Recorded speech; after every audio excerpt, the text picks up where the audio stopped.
Hello everyone, my name is Ashish Rahi, Assistant Professor in RPIIT Pharmacy. Today my topic is about good pharmacy practice.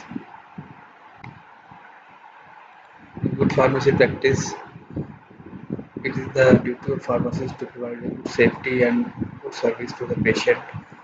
So good pharmacy practice means to clarify and meeting the obligations. In quality care standards, there are several groups which measure the quality like Canada, USA, in Africa, and Japan and Asia Pacific.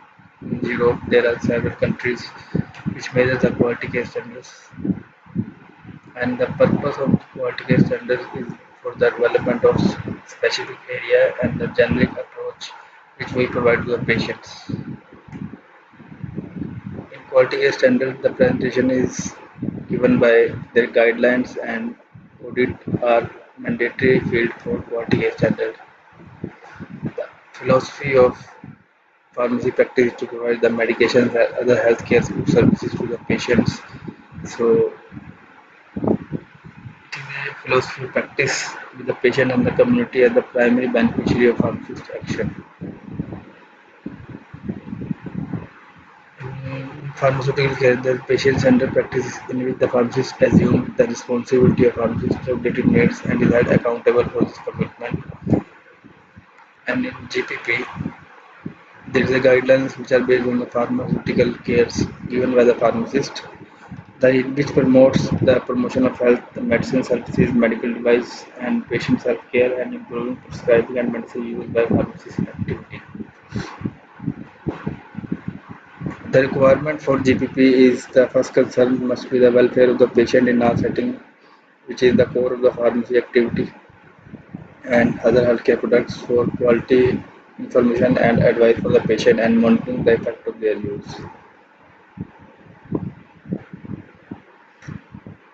In GPP, the basic need of pharmacist is the counseling of the pharmacist. Counseling of the pharmacist is very essential in GPP requirements, like at what time the medicine should be taken and with whom, with the food or meal which is required for the patient, or any underlying effect like adverse drug reaction should be monitored after that, and the pharmacovigilance, if there is any ADR occurs, the pharmacovigilance committee should be informed about that.